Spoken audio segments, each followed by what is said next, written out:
The storm simulator hummed with barely contained violence. I stood in the observation deck, my 3 eyes focused on the primitive creature below, the human female who had just entered the chamber with nothing but that infuriating expression humans called a smile. "Instructor Vex," my assistant Krill whispered, his mandibles clicking nervously.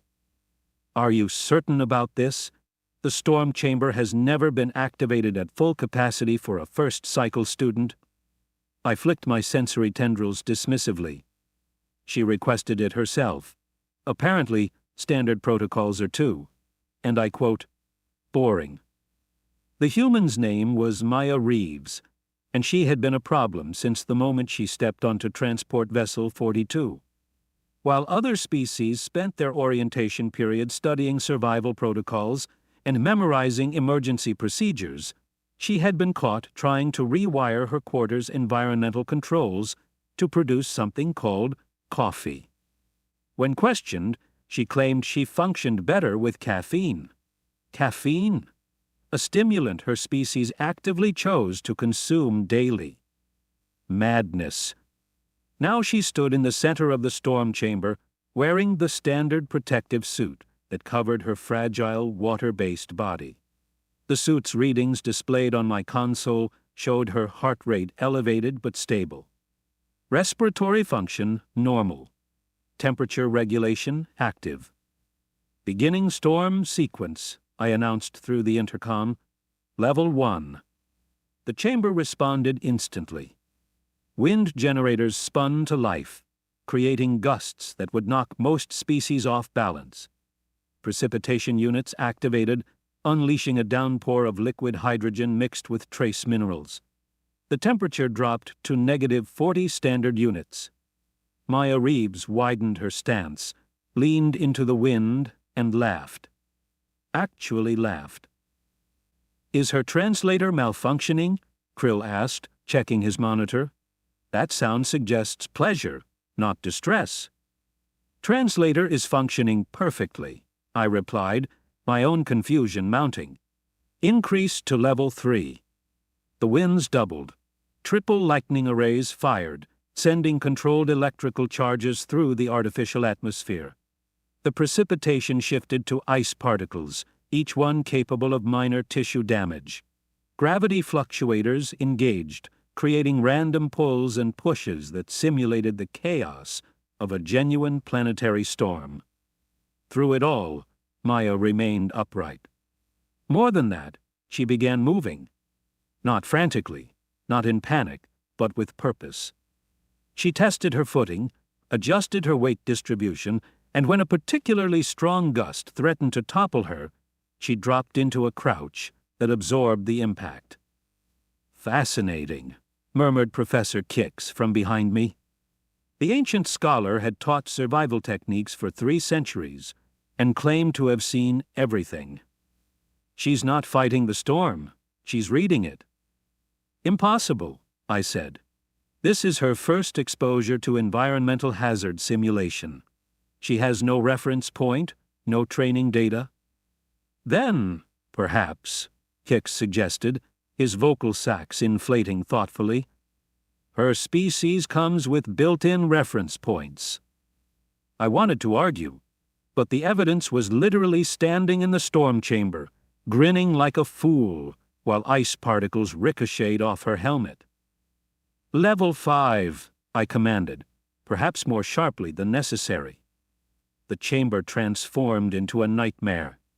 Wind speeds reached terminal velocity. The lightning arrays fired continuously, creating a strobing effect that disoriented most visual spectrums. Gravity fluctuators went chaotic, sometimes pulling, sometimes pushing, never consistent. The temperature plummeted to -70, cold enough to freeze most biological fluids solid. Maya stumbled. Finally. She went down on one knee, and I felt a small satisfaction that physics still applied to humans despite their apparent disregard for common sense. But then she did something extraordinary. She stopped trying to stand. Instead, she pressed herself flat against the chamber floor, spreading her limbs wide. The gravity fluctuations that had been throwing her around suddenly had less surface area to grip. The winds that had been battling her upright stance now passed mostly over her. She had made herself aerodynamic. By the void, Krill breathed. She's adapting in real time. All species adapt, I said, but even I could hear the uncertainty in my voice. Not like this, instructor. Most students at level 5 are either unconscious or begging for extraction. She's solving the problem. Through the observation window, I watched Maya begin to move again. Still low, still minimizing her profile, she crawled toward one of the chamber's structural pillars. Each movement was deliberate, timed between the worst of the gravity shifts. When she reached the pillar, she wrapped herself around it, using it as an anchor point.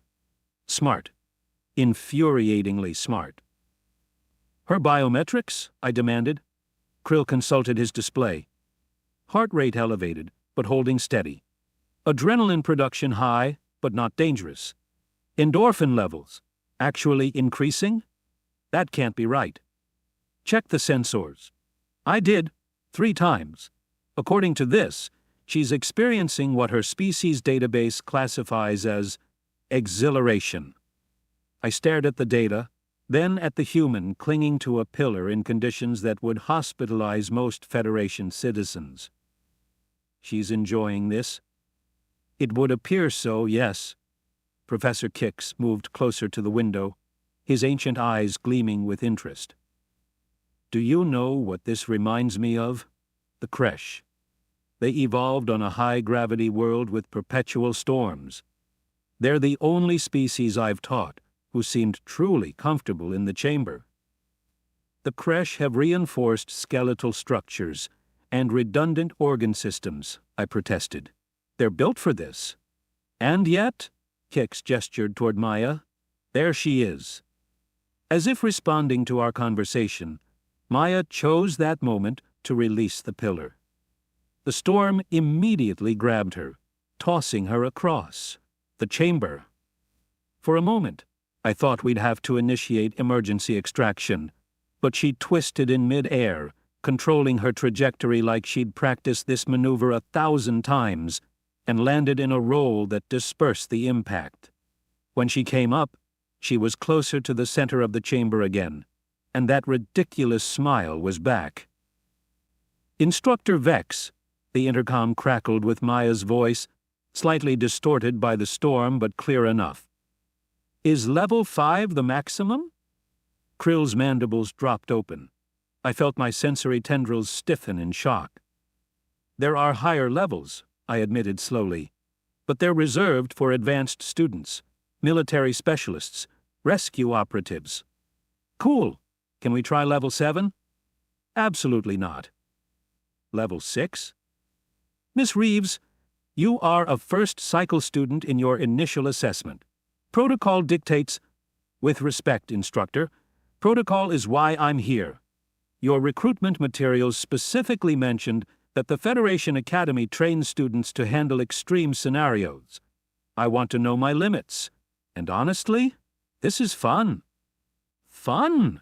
She called exposure to lethal environmental conditions fun. Professor Kix made a rumbling sound that I had learned, over many years, was his version of laughter. I like this one. That's because you're old and easily entertained, I muttered, but I was already considering her request. The truth was, Maya's performance had exceeded every metric for her level. The data we were collecting could be valuable for refining human tolerance parameters. And there was something else, something that bothered me professionally. I didn't know her limits. And as an instructor responsible for student safety, that was unacceptable. Level 6, I announced, but if your biometrics enter dangerous territory, I'm initiating immediate extraction, non-negotiable. Deal. I engaged the controls, and the storm chamber revealed what it could truly do. The wind became a solid force, less like moving air, and more like being struck repeatedly by invisible fists. The lightning arrays switched to maximum output, creating genuine danger instead of controlled shocks. The temperature dropped so low that the chamber's internal atmosphere began to crystallize. Gravity fluctuators went fully random, creating fields that could crush or launch with equal probability. And in the middle of it all, tiny and soft and utterly unsuited for survival by any reasonable biological standard, Maya Reeves danced. That's the only word that fits what I witnessed. She moved through the chaos with a flowing grace that seemed impossible given the conditions. When gravity tried to flatten her, she rolled with it. When lightning sought her out, she was already moving. When the wind threw her, she used the momentum. "Krill," I said quietly, "access Earth's environmental database." "Sir?" "Just do it." While Krill worked, I watched Maya navigate level 6 like she'd been born to it. Professor Kix had moved to stand directly beside me, both of us transfixed by the display. "Database accessed," Krill reported. "What are we looking for?" "Earth's weather patterns, storm classifications." The data populated my screen, and I felt something cold settle in my stomach that had nothing to do with the chamber's temperature. "Krill, tell me I'm reading this wrong. Tell me humans don't actually experience these conditions on their homeworld." My assistant scanned the information, his mandibles clicking faster as he processed what he was seeing. "They call them hurricanes, tornadoes, typhoons, blizzards. According to this, these weather events occur regularly across multiple climate zones. Wind speeds can exceed, by the void, they can exceed our level 6 simulations. And the lightning, there are recorded strikes with energy levels higher than our arrays can produce. Fatality rates?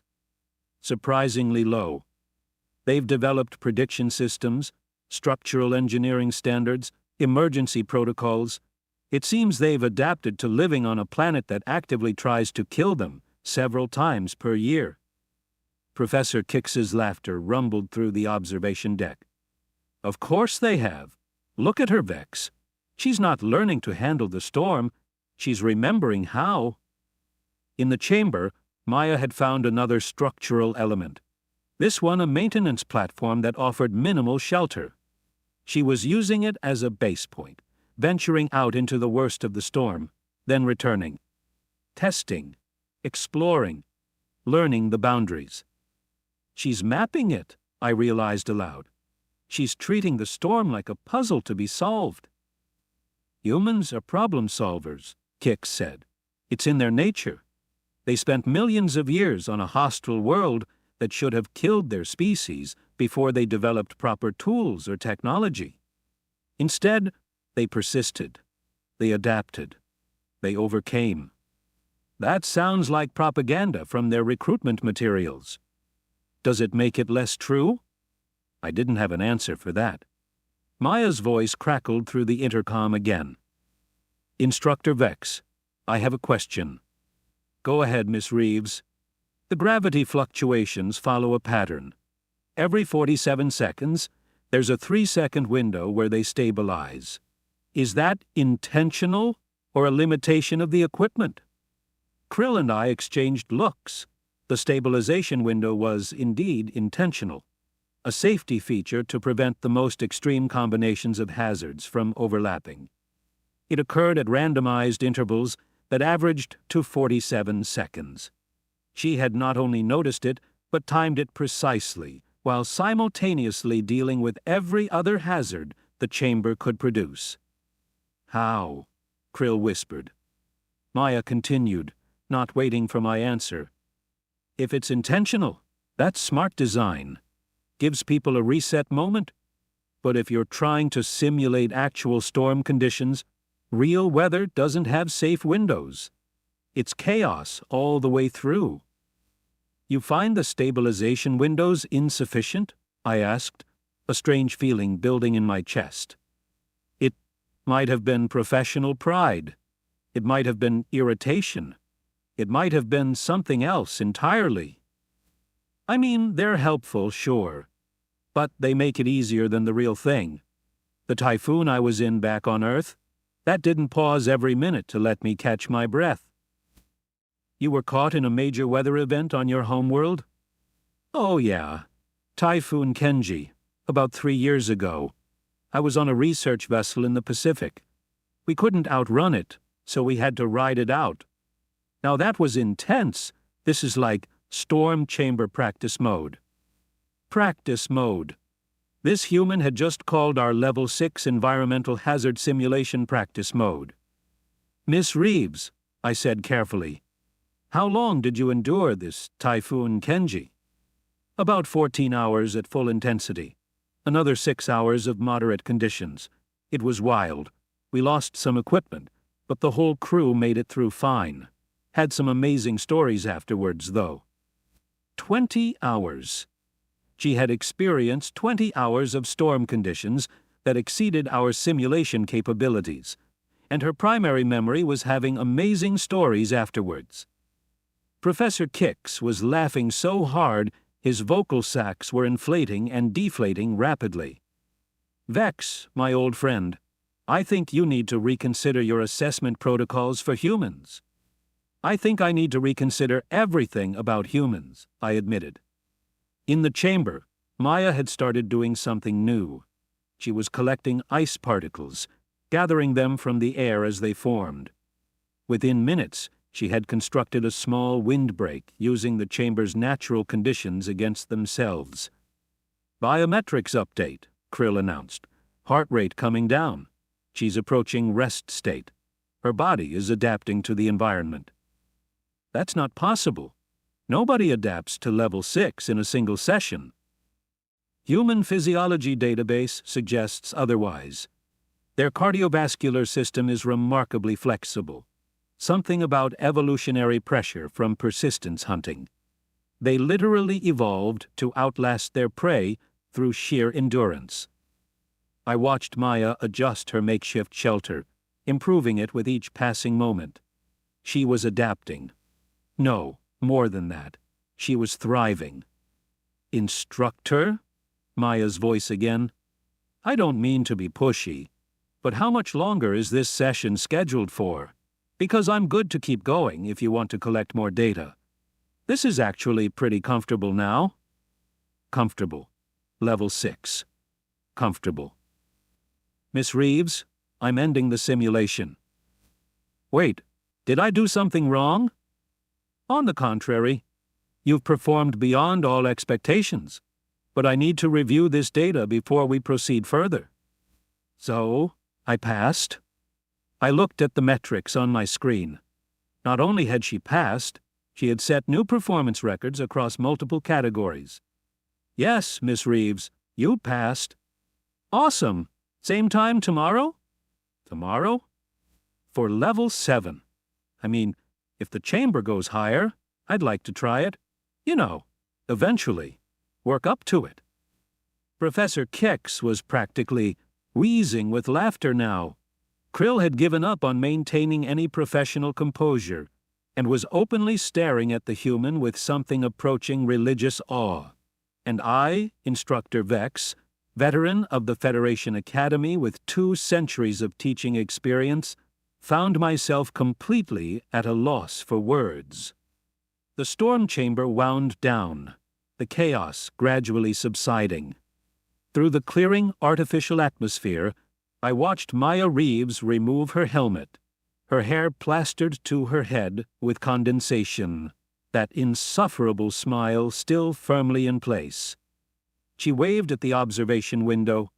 I had taught thousands of students across hundreds of species.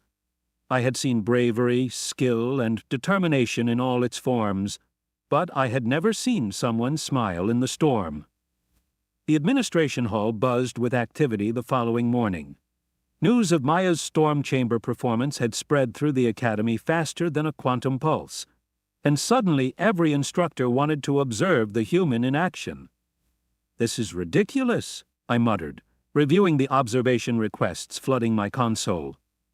She completed one assessment, and now the entire faculty thinks she's some kind of anomaly. Technically, she is, Krill pointed out, organizing data tablets on my desk.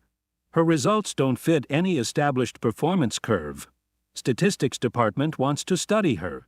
Medical division wants full scans. Combat training requested her for their advanced program. She's been here 3 days. Which makes it more remarkable, wouldn't you say? Before I could respond, my office door chimed. The visitor protocol display showed Maya herself standing outside, accompanied by 2 other first-cycle students I recognized from her intake group. "Enter," I called, straightening my posture. Maya walked in with that characteristic human confidence, followed by a Quellan named Bix, whose crystalline exoskeleton reflected the office lighting in prismatic patterns, and a Theron called Jace, his fur still showing the darker juvenile stripes. "Instructor Vex," Maya began. "Sorry to bother you during office hours, but we have a situation." "What kind of situation?" Bix's translator activated with a melodic chime. "The other students are afraid of her." I blinked all 3 eyes in sequence. "Explain." Jace stepped forward, his ears flattening slightly. After yesterday's storm chamber results posted, everyone started talking. Some species think humans are secretly military operatives. Others believe Maya is genetically modified. There's a rumor that Earth is actually a high-gravity death world, and humans are being classified incorrectly.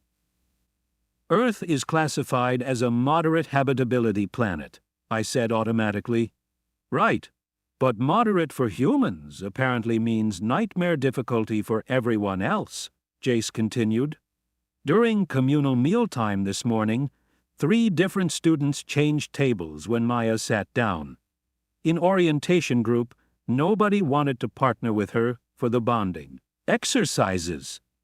Maya's smile had disappeared, replaced by something that looked uncomfortable. "I didn't mean to freak anyone out. I just did my best in the assessment." "Your best exceeded military operatives with years of training," I pointed out. "Back home, that storm was maybe a Category 2. My mom used to send me outside to secure the porch furniture during worse weather when I was 12. Krill made a choking sound. "Your parental unit sent a juvenile outside during lethal weather events?" "It wasn't lethal. It was just windy.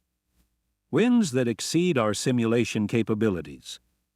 "Okay, when you phrase it like that, it sounds bad. But honestly, Earth weather isn't that weird. Every planet has weather, right?" "Not like yours," I admitted. "Krill, pull up comparative atmospheric volatility ratings." The data appeared on my wall display, showing Earth's position among known inhabited worlds. Maya leaned in, squinting at the numbers. "Huh, we're actually pretty high on that scale." "You're in the 97th percentile for atmospheric instability," I corrected. "Only 3 known inhabited worlds rank higher, and 2 of those are classified as extreme hazard zones, with mandatory protective equipment for all visitors." "What about the 3rd one?" "Extinct. The indigenous species didn't survive their planet's climate shift." Maya processed this quietly. Bix's exoskeleton chimed softly. A sound I'd learned indicated concern. "We came to ask for help, instructor. Maya wants to make friends, not intimidate people. Is there a way to, I don't know, make her seem less terrifying?" "I'm not terrifying," Maya protested. "I'm 5'4", and I like baking cookies." "You smiled inside the storm chamber," Jace said gently. "Nobody does that. People smile when they're happy." "Not during survival scenarios?" The conversation was interrupted by Professor Quicks entering without announcement, something only he could get away with due to his status and age. "Vex, have you seen the recreation facility requests? Half the combat students want to train with your human." "She's not my human." "You're her assigned primary instructor, which makes her your responsibility. Kix turned his ancient gaze on Maya. Young one, how would you feel about a demonstration? What kind of demonstration? Maya asked cautiously. Public? Controlled? Something to show your fellow students that you're skilled, yes, but not dangerous. That you're here to learn, same as them. I don't want to show off. Not showing off, Kix corrected. Demystifying. Right now, you're a rumor, a story that grows more exaggerated with each telling. Better to let them see the truth.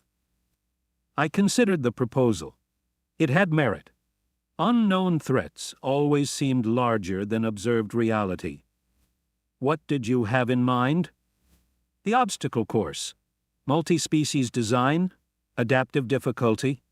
Run her through it with a mixed team. Let the Academy see her working alongside others, not just dominating individual assessments. Maya brightened. I like team stuff. I'm actually way better with people than alone. There, Kix said, gesturing as if the matter was settled. Team building and reputation management in one event. Against my better judgment, I found myself agreeing. 2 hours later, the Academy's central obstacle course hummed with preparation protocols.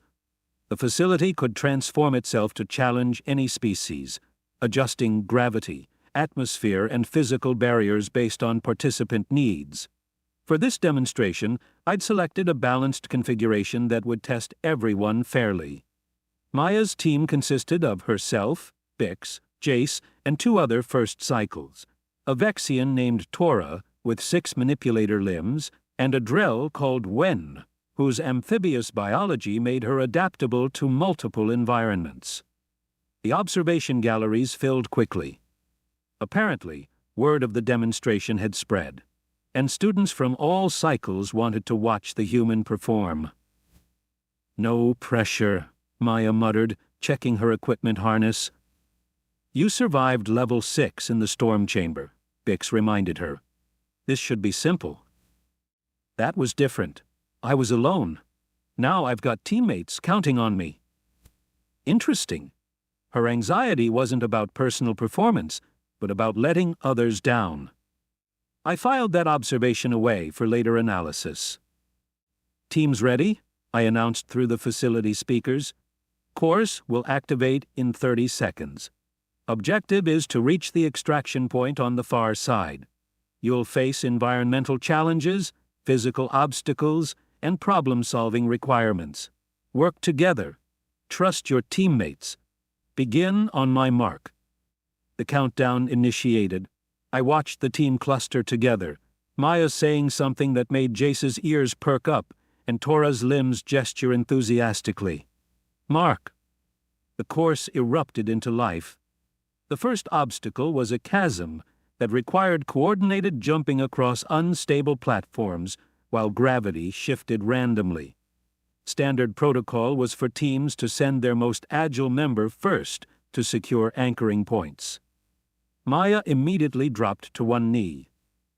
Tora, you're lightest. Ride on my shoulders for the first jump, then deploy your line. You want to carry me? You've got the best grip strength and 6 arms. I've got the muscle mass for jumping. Math works. Tora hesitated only a moment before climbing onto Maya's shoulders. The human stood smoothly, adjusted her stance, and launched across the gap with enough force that I heard several gasps from the gallery. She landed solidly, Tora already deploying adhesive line from her natural spinnerets. Within seconds, the team had a secured crossing point. Efficient, Krill observed beside me. The next section flooded with a non-toxic gas that obscured vision and required navigation by other senses. Wen took point here, her amphibious biology including echolocation capabilities. Maya attached herself to a guide rope without question, trusting the Drell completely. She's subordinating, Professor Kix noted, recognizing others' strengths and deferring appropriately. The pattern continued. When they hit a vertical climbing section, Bix's crystalline structure made her naturally adhesive to the manufactured wall. She led, calling down guidance. When a puzzle lock required simultaneous inputs across a wide area, Maya's height let her serve as a mobile platform for shorter teammates. But it was in the third major obstacle that everything changed. The scenario was a collapsed structure simulation. Tight spaces, unstable footing, and a timed rescue component where teams had to locate and extract a training dummy before structural failure.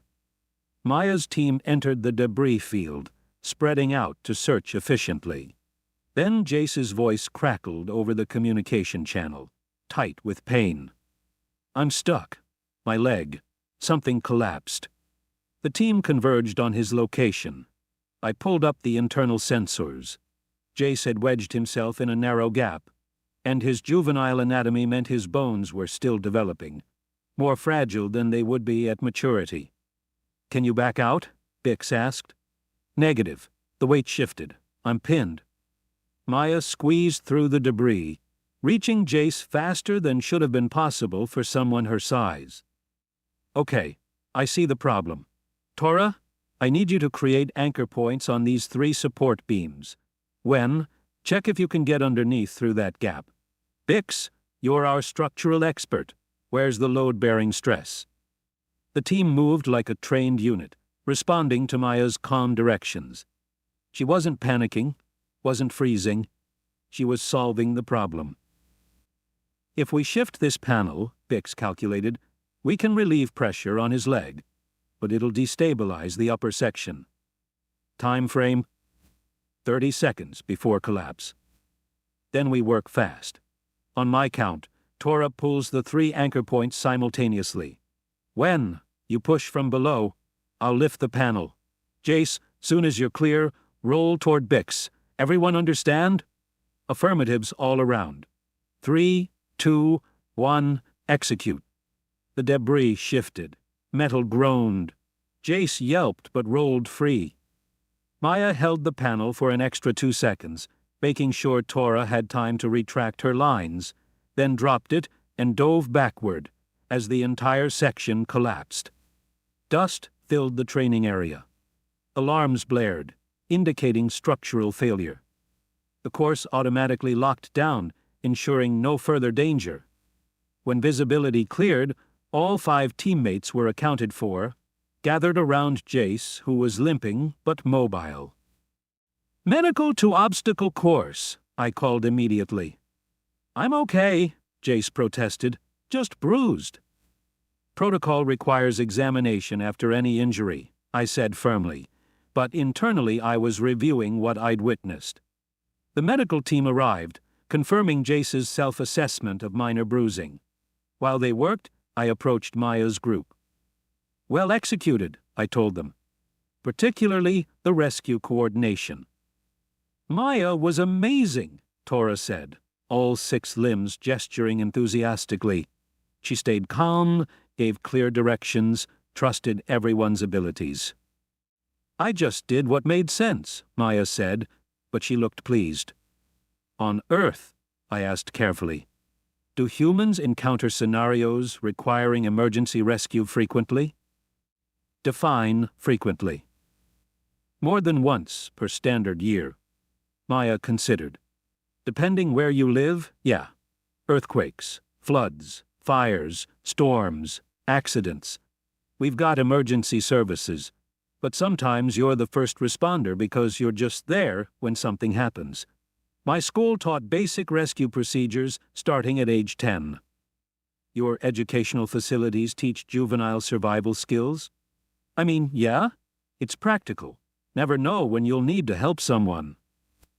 Around us, I noticed students from the observation gallery had descended to the course floor. They weren't keeping their distance anymore.